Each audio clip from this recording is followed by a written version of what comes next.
প্রশ্ন প্রধানমন্ত্রীর, যুক্তরাষ্ট্রকে নিজের ঘর সামলানোর পরামর্শ। কয়েক জায়গায় স্বস্তির বৃষ্টি, কিছুটা কমেছে তাপ প্রবাহের তীব্রতা। বজ্রপাতে 3 জেলায় 6 মৃত্যু। হবিগঞ্জে ট্রাকের সাথে প্রাইভেট কারের সংঘর্ষ, একই পরিবারের 4 জন সহ নিহত 5।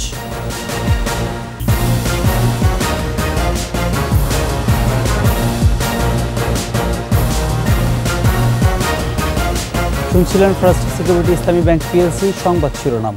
আমন্ত্রণ 21-এর দেশের সংবাদে, সাথে আছি আমি প্রণব চক্রবর্তী।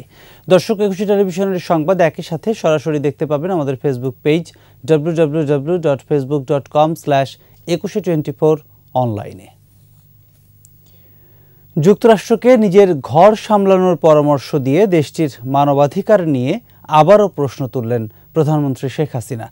থাইল্যান্ড সফর নিয়ে সংবাদ সম্মেলনে বলেন, যেভাবে একজন অধ্যাপককে হ্যান্ডকাপ পরানো হলো, তাদের কাছ থেকে মানবাধিকারের ছবক নেয়া দুর্ভাগ্যের। আবারও সরকার বিরোধীদের কঠোর সমালোচনা করেন বঙ্গবন্ধু কন্যা। বলেন, সরকারকে উৎখাত করে তারা কাকে ক্ষমতায় নিয়ে আসতে চায়। বিস্তারিত থাকছে রিপোর্টে। থাইল্যান্ডের প্রধানমন্ত্রীর আমন্ত্রণে ইউএনএসক্যাপ এর ৮০তম অধিবেশনে যোগ দেয়া সহ ৬ দিনের সফর সম্পর্কে জানাতে গণভবনে প্রধানমন্ত্রী শেখ হাসিনার সংবাদ সম্মেলন। থাইল্যান্ডের একটা প্রভাব আছে মিয়ানমারের উপরে, তো সেই ক্ষেত্রে প্রাইম মিনিস্টার বলেছেন যে তিনি এই বিষয়টা আরও গভীরভাবে দেখবেন। চতুর্থবার সরকার গঠনের পর প্রথম রাষ্ট্রীয় সফরে থাইল্যান্ডের সাথে নতুন যুগের সূচনা বলে জানান প্রধানমন্ত্রী। এটি আমাদের দুই দেশের মধ্যে ফলপ্রসূ অংশীদারিত্বের একটি নতুন যুগের সূচনা করেছে। পরে সাংবাদিকদের প্রশ্নের উত্তরে প্রধানমন্ত্রী বলেন, সরকারের বিরুদ্ধে ষড়যন্ত্র থেমে নেই।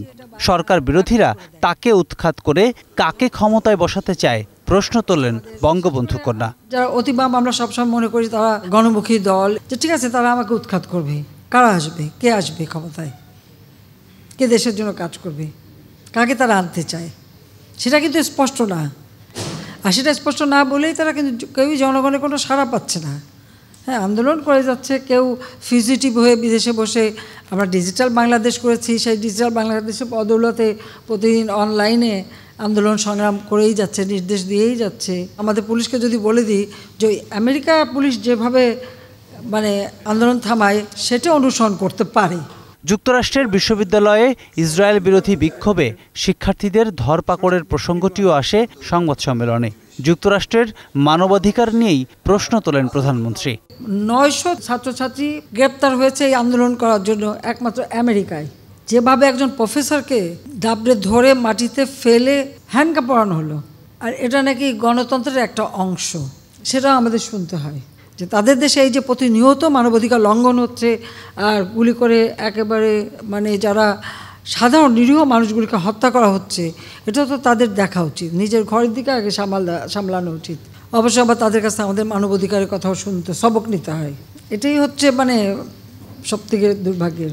উপজেলা নির্বাচনে এমপি মন্ত্রীর স্বজনদের অংশ নেওয়ার বিষয়েও কথা বলেন প্রধানমন্ত্রী। এক জায়গায় বউকে দিল, আরেক জায়গায় ছেলেকে দিল, আর এক জায়গায় এগুলি আসলে ঠিক না।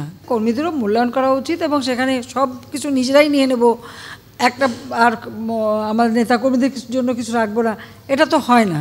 লক্ষ্যটা হলো নির্বাচনটা অর্থবহ করা। দ্রব্যমূল্য নিয়ন্ত্রণে সরকার সবসময় চেষ্টা চালিয়ে যাচ্ছে বলেও জানান সরকার প্রধান। কিছু কিছু তো চক্রান্ত হয়, চেষ্টা করা হয়, আর কিছু আছে ব্যবসায়ী অধিক মুনাফার লোভেও এই ধরনের ঘটনা ঘটায়। প্রণব চক্রবর্তী, 21 টেলিভিশন, ঢাকা। চট্টগ্রাম, সিলেট, রাজশাহী ও ময়মনসিংহের কয়েকটি জেলায় স্বস্তির বৃষ্টি দেখা মিলেছে। এতে কিছুটা হলেও কমেছে তাপপ্রবাহের তীব্রতা। এদিকে বজ্রপাতে 3 জেলায় 6 জনের মৃত্যু হয়েছে। প্রতিনিধিদের সহায়তায় আরও জানাচ্ছেন রত্না জামান। সকালে স্বস্তির বৃষ্টি নামে চট্টগ্রামে। স্থায়িত্ব বেশিক্ষণ না হওয়ায় তাপমাত্রা তেমন কমেনি। আগামী 24 ঘন্টায় চট্টগ্রাম ও এর আশপাশের এলাকায় আরও বৃষ্টির পূর্বাভাস দিয়েছে আবহাওয়া বিভাগ। রাঙামাটির বাঘাইছড়ি উপজেলায় বজ্রপাতে 2 জনের মৃত্যু হয়েছে। এছাড়া বটতলী এলাকায় 1 জনের মৃত্যু হয়েছে। সকালে ঝোড়ো হাওয়া সহ বজ্রপাতের সময় এ ঘটনা ঘটেছে। দীর্ঘ তাপপ্রবাহের পর স্বস্তির বৃষ্টি ভিজিয়ে দিল সমুদ্র শহরকে। সকাল থেকে দুপুর পর্যন্ত থেমে থেমে বৃষ্টি হয়েছে। এদিকে কক্সবাজারের পেকুয়ায় বজ্রপাতে 2 লবণ শ্রমিকের মৃত্যু হয়েছে। নেত্রকোনা শহরের বিভিন্ন স্থানে কয়েক মিনিটের জন্য বৃষ্টির দেখা মেলে। আকাশে ভারী মেঘ দেখা গেলেও ভারী বর্ষণ হয়নি। এদিকে কদিন ধরে তীব্র তাপদাহে অসহনীয় যশোরের জনজীবন, বাড়ছে গরমজনিত অসুস্থতা। গরম নিয়ে বিশাল রাস্তাঘাটে রিক্সা চালানো যাচ্ছে না। যশোরের পরিস্থিতি খুব খারাপ। আমার 30 বছর বয়সে আমি এরকম দেখিনি। তাপপ্রবাহে চুয়াডাঙ্গায় জনজীবন প্রায় অচল। প্রয়োজন ছাড়া কেউই ঘর থেকে বাইরে বের হচ্ছেন না। তাপমাত্রা অত্যন্ত প্রচণ্ড বেশি। আমরা খুব কষ্ট করে দিন যাপন। গরম 1 মাস ধরে এত গরম পড়ছে, আমরা সহ্য করা খুব গায়ে হয়ে গেছে আমাদের। ময়মনসিংহেও বয়ে যাচ্ছে তাপপ্রবাহ। হাটবাজারে বেশিরভাগ দোকানপাট বন্ধ থাকছে। বিপাকে শ্রমজীবী মানুষ। তাপপ্রবাহে দুর্বিষহ গাইবান্ধার জনজীবন। বুধবার রাতে রাজশাহীতে কিছুটা স্বস্তির বৃষ্টি দেখা গেলেও গরম কমেনি। সিরাজগঞ্জেও তীব্র গরমে দুর্ভোগ দুর্দশায় সাধারণ মানুষ। রত্না জামান, 21 টেলিভিশন।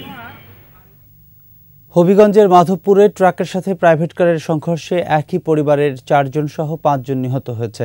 পুলিশ জানায়, মাজার জিয়ারত শেষে প্রাইভেট কারটি রাতে সিলেট থেকে ছেড়ে আসে। হরিতলায় আসার পর সিলেটগামী একটি ট্রাকের সাথে মুখোমুখি সংঘর্ষ হয়। এতে প্রাইভেট কারটি দুমড়ে মুচড়ে যায়। পরে প্রাইভেট কার থেকে নারী ও শিশুসহ 5 জনের মরদেহ উদ্ধার করা হয়। তাদের বাড়ি বরিশাল জেলায়। নিহতদের মধ্যে প্রাইভেট কারের চালকও রয়েছেন।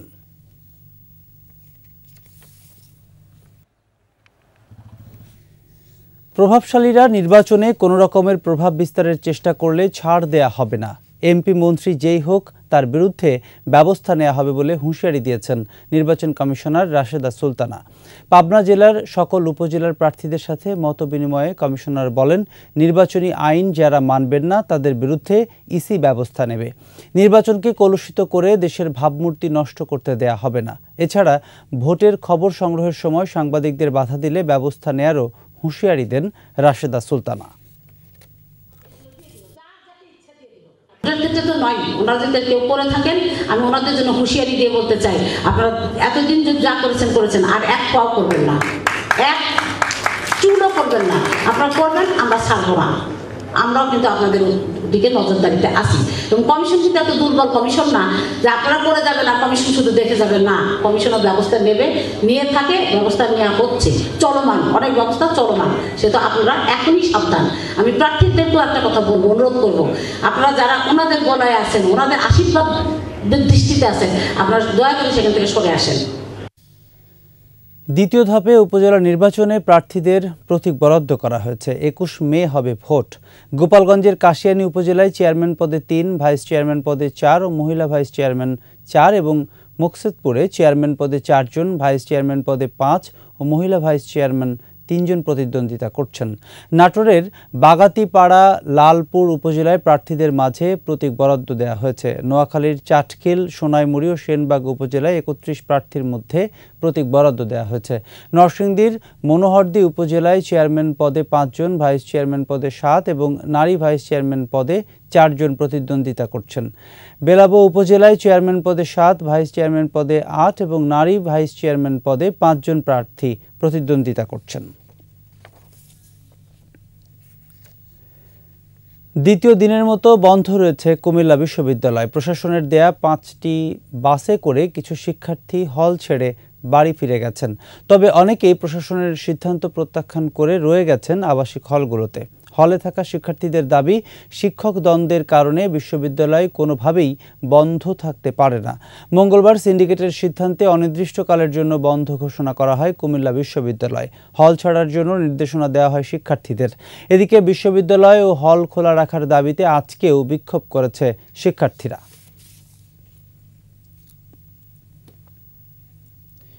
জুলাইয়ে বাণিজ্যিক ভিত্তিক উৎপাদনে যাচ্ছে মাতারবাড়ি কয়লা ভিত্তিক বিদ্যুৎ কেন্দ্রের দ্বিতীয় ইউনিট। এতে জাতীয় গ্রিডে যোগ হবে আরও 1200 মেগাওয়াট বিদ্যুৎ। তবে ক্ষমতার পুরোটা নিতে মদুনাঘাট সঞ্চালন লাইন সংস্কার জরুরি বলছে কর্তৃপক্ষ। আর বিদ্যুৎ বিভাগ বলছে দ্বিতীয় ইউনিট উৎপাদনে আসার আগেই এই সমস্যার সমাধান হবে। তহিদুর রহমানের রিপোর্ট, ক্যামেরায় ছিলেন রুমি তালুকদার। সমুদ্রপথের সুবিধা কাজে লাগিয়ে কক্সবাজারের মহেশখালী মাতারবাড়িকে কেন্দ্র করে গড়ে উঠছে অর্থনৈতিক করিডোর। এলাকাটি বিদ্যুৎ, জ্বালানি এবং শিল্প সমৃদ্ধ হচ্ছে, যা বাংলাদেশ, ভারত, ভুটান, নেপাল সহ বঙ্গোপসাগরীয় অঞ্চলের দেশগুলোর আন্তঃযোগাযোগে গেম চেঞ্জার হয়ে উঠতে পারে। 1200 মেগাওয়াট উৎপাদন ক্ষমতার কয়লাভিত্তিক বিদ্যুৎ কেন্দ্রটি মাতারবাড়ির অন্যতম বড় প্রকল্প। এখানকার বিদ্যুৎ কেন্দ্রের কয়লা এবং তেল আনলোডিংয়ে জেটিসহ 14.3 কিলোমিটার দীর্ঘ এবং 18.5 মিটার গভীরতার চ্যানেল তৈরি করা হয়েছে। ভিড়তে পারছে মাদার ভেসেল। মাতারবাড়ি তাপবিদ্যুৎ কেন্দ্রের বিশাল সাইলোতে একসাথে রাখা যাবে উভয় ইউনিটের জন্য 60 দিনের কয়লা। সব মিলিয়ে দেশের অন্য সব বড় বিদ্যুৎ কেন্দ্রের চেয়ে এটিতে বাড়তি সুবিধা রয়েছে। গত ডিসেম্বর থেকে বাণিজ্যিক উৎপাদনে আছে প্রথম ইউনিট, পরীক্ষামূলকভাবে উৎপাদনে রয়েছে দ্বিতীয় ইউনিটও। বিদ্যুতের অর্থ বকেয়া থাকায় কয়লা আমদানিতে চ্যালেঞ্জ তৈরি হয়েছে বলে জানায় কর্তৃপক্ষ। প্রোডাকশন কস্ট আমার 8 টাকার মতো পড়ে কয়লা করে, যেহেতু কয়লাটা আমি সরাসরি এখানে আনলোডিং করছি, সেই জন্য আমার আনলোডিং কস্ট নাই বললেই চলে। এ যাবৎ আমরা প্রায় 700 কোটি টাকার বিদ্যুৎ বিক্রি করছি এবং এই বিদ্যুৎ বিল এখনও আমরা পাই নাই। চলতি বছরের জুলাইয়ের মধ্যে দ্বিতীয় ইউনিট বাণিজ্যিকভাবে উৎপাদনে আসবে। তবে মদনাঘাট সঞ্চালন লাইন ঠিক হলে কেবল উৎপাদিত পুরো বিদ্যুৎ গ্রিডে দেওয়া সম্ভব হবে। বিদ্যুৎ বিভাগ বলছে জুলাইয়ের আগেই মদনাঘাট সঞ্চালন লাইনের সংস্কার কাজ শেষ হবে। দ্বিতীয় ইউনিটটা 24শে ডিসেম্বর 2023 আমরা সিনক্রোনাইজ করছি এবং এটা টেস্টিং কমিশনিং চলতেছে। আশা করি জুনের ভিতরে আমরা দ্বিতীয় ইউনিটেও টেস্টিং কমিশনিং শেষ করে কমার্শিয়াল অপারেশনে যেতে পারবো। সমস্যাটা হলো ওখানে মদনাঘাটে যে ট্রান্সফরমার, সেই ট্রান্সফরমারটা বসাইতে ডিলে হচ্ছে। ওই ট্রান্সফরমার বসাইলে ওইটা পেয়ে যাবে। এটা গ্রিড বলতে পারে। ইভাকুয়েশন একটু মানে পিছিয়ে আছে, তো আমরা আশা করি যে এখন তো আমরা প্রথম ইউনিট ইভাকুয়েট করতে পারি, সেকেন্ড ইউনিটটা জুলাই নাগাদ আসবে। এর মধ্যে আশা করি যে ইভাকুয়েশনটাও কমপ্লিট হয়ে যাবে। এদিকে গড়ে ওঠা অবকাঠামো ব্যবহার করে মাতারবাড়িতে আরও বিদ্যুৎ কেন্দ্র নির্মাণের কথা থাকলেও কয়লাভিত্তিক নতুন প্রকল্পে অর্থায়নে জাপান আগ্রহী না হওয়ায় অর্থের নতুন উৎস খোঁজা হচ্ছে। দেশের অন্য যে কোনো বিদ্যুৎ প্রকল্পের চেয়ে নানা সুবিধার কারণে এখানকার বিদ্যুৎ উৎপাদন খরচ কম। তবে শীঘ্রই এই বিদ্যুৎ প্রকল্পের দ্বিতীয় ইউনিট চালু হলে উৎপাদন খরচ আরও কমবে আশা করছে কর্তৃপক্ষ। তৌহিদুর রহমান, 21শে টেলিভিশন, মাতারবাড়ি বিদ্যুৎ প্রকল্প, মহেশখালী, কক্সবাজার। নিচ্ছি বিরতি, যখন ফিরছি তখন অন্যান্য সংবাদের সাথে আরও থাকবে। অভিযান চললে নারায়ণগঞ্জে বাড়ে মাদকের দাম, প্রভাবশালী চক্র ম্যানেজ করে সব কিছু।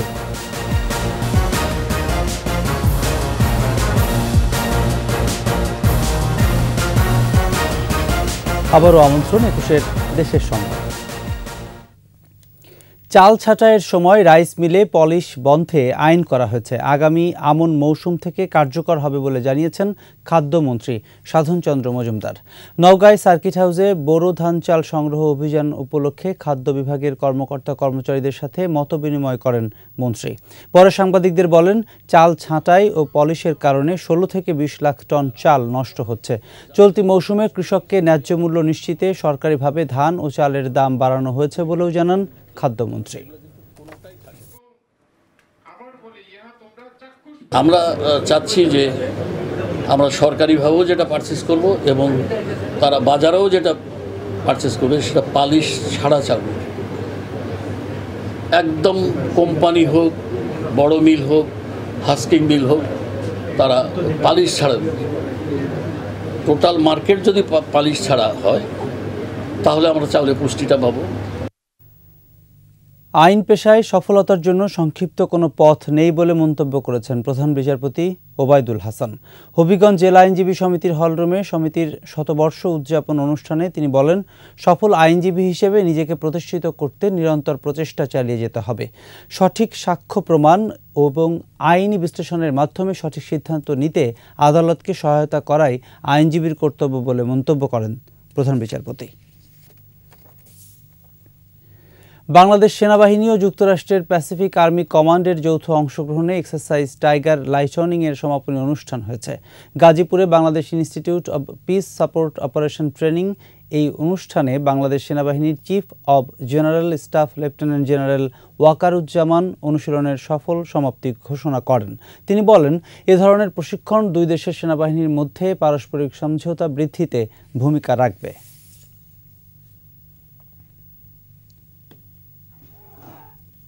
অভিযান চললে নারায়ণগঞ্জে বাড়ে মাদকের দাম, সেই সাথে কদর বাড়ে আইন শৃঙ্খলা বাহিনী, কথিত সাংবাদিক আর সোর্সদের। জড়িত আছে প্রশাসন আর রাজনীতিকরাও। রবিউল ইসলামের ক্যামেরায় নারায়ণগঞ্জ প্রতিনিধি বিমল রায়ের সহায়তায় আরও জানাচ্ছেন সমর ইসলাম। আজ দেখুন শেষ পর্ব। নারায়ণগঞ্জের পাড়া মহল্লা ছাড়িয়ে সড়ক মহাসড়কেও বিক্রি হচ্ছে মাদক। নগরীর প্রাণকেন্দ্র ২ নম্বর রেলগেট, উকিলপাড়া, দিগুবাবুর বাজার, নতুন জিমখানা, জল্লারপাড়, বাবুরাইল ও তল্লায় মাদক কারবারিদের অবাধ বিচরণ।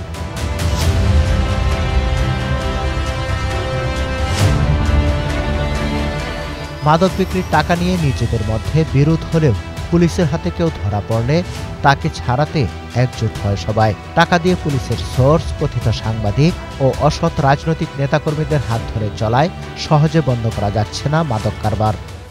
গাজা গাজা গাজা সিদ্ধি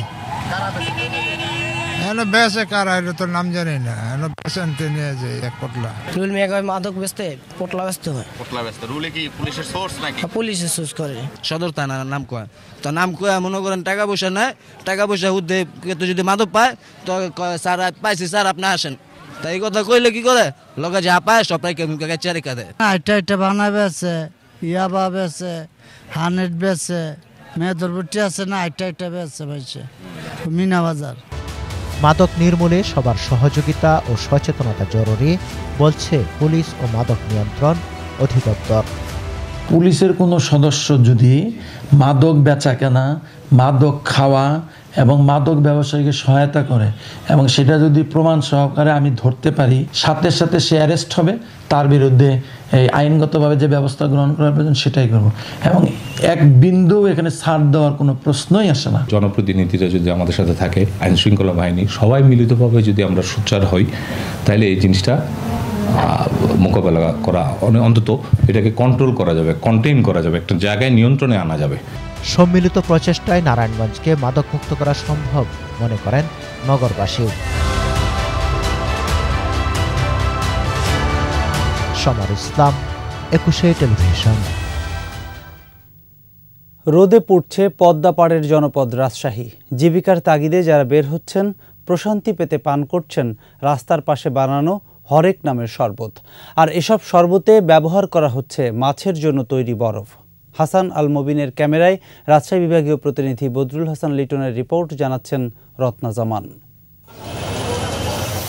অব্যাহত অতি তীব্র তাপপ্রবাহের মধ্যে রাজশাহী নগরে রাস্তার পাশে ব্যাঙের ছাতার মতো গড়ে উঠেছে শরবতের দোকান। ফুটপাতের এসব শরবতে ব্যবহার করা হচ্ছে অস্বাস্থ্যকরভাবে বহন করা বরফ।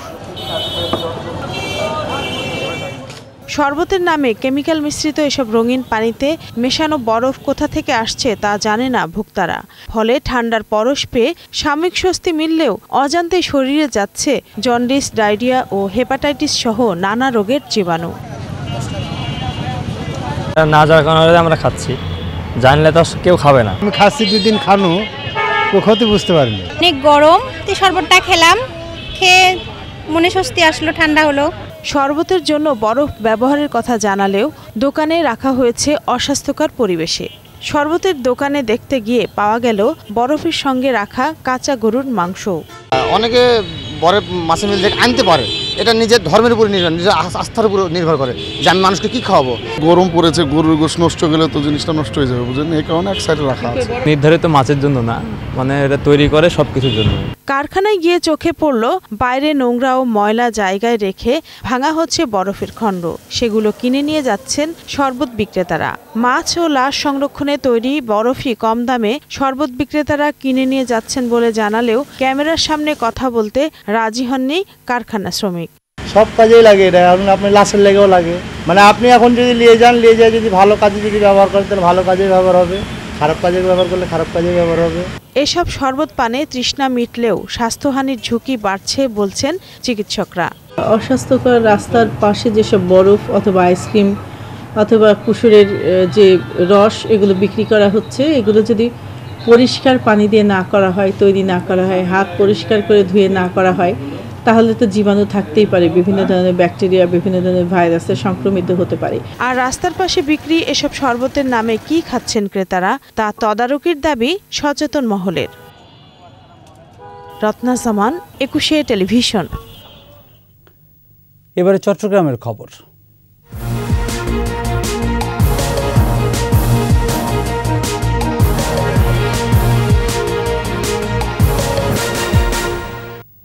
মাদক মামলায় আলী আকবর নামে এক যুবককে যাবজ্জীবন কারাদণ্ড দিয়েছেন চট্টগ্রামের আদালত। চট্টগ্রামের চতুর্থ অতিরিক্ত মহানগর দায়রা জজ শরীফুল আলম ভূঁইয়া এ রায় দেন।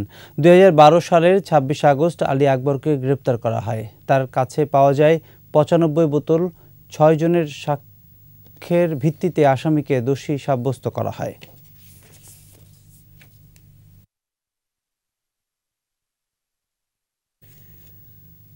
এর সাথে শেষ করছি 21 দেশের সংবাদ। যাবার আগে ফার্স্ট সিকিউরিটি ইসলামী ব্যাংক পিএলসি সংবাদ শিরোনামগুলো আরও একবার।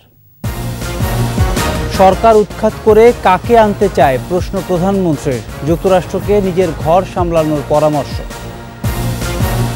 কয়েক জায়গায় স্বস্তির বৃষ্টি, কিছুটা কমেছে তাপ প্রবাহের তীব্রতা। বজ্রপাতে 3 জেলায় 6 মৃত্যু। হবিগঞ্জে ট্রাকের সাথে প্রাইভেট কারের সংঘর্ষ, একই পরিবারের 4 জন সহ নিহত 5।